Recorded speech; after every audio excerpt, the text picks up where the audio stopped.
discussion natin for today, web shop. Up and running na yung ating web shop mga boss, bago lang. Ito. Open ko lang yung aking Chrome. Okay. And para mapadali kayo mapunta sa link ng ating web shop, punta kayo sa profile ko. Pindutin nyo tong tap.bio/@justifgg. Yan. Open anyway. Open anyway nyo lang yan.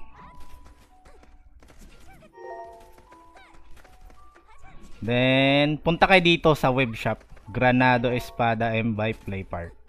Ito yung link nandito sa sa bio. Para mapadali buhay nyo. Pindutin nyo yan.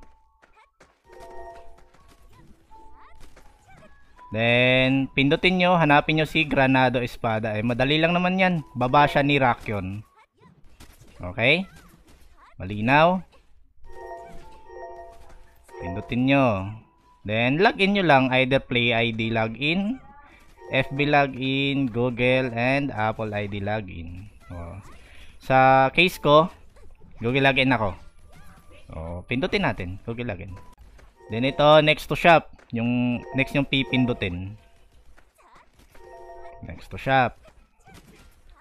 Then dito nyo makikita yung ating mga product. Online product guys. Yung ating mga offers. Kung ikaw ay budget meal lang na player, pwede ka dito. If habol mo naman yung mga weapon na plus 7, plus accessory na plus 6.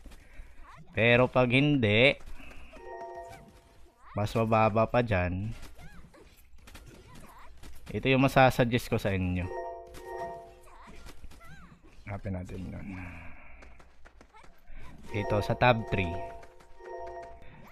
If mahilig ka naman sa collection, need mo na maraming peso para makabili ng maraming items, mura lang naman mag collection ngayon, punta kayo dito. 400 peso, tig-GGs lang naman yung item.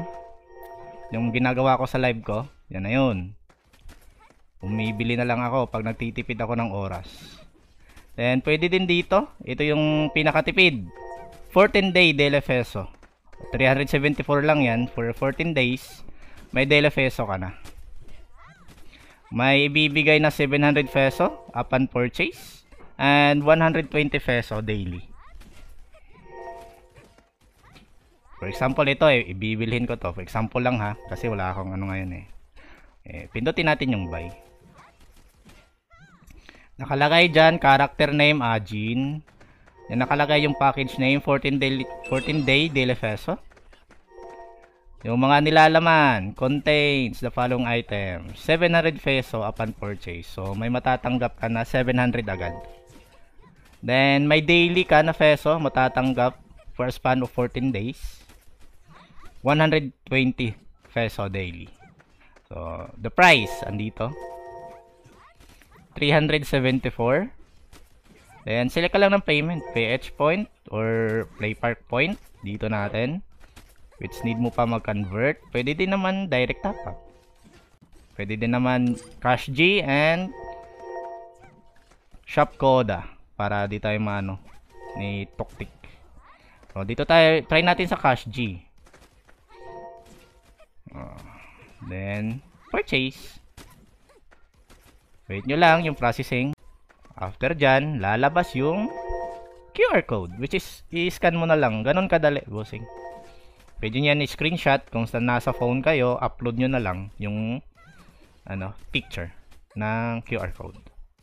Ganon lang kadali. After that, matapos mo yung process, magre-reflect na siya sa on account nyo.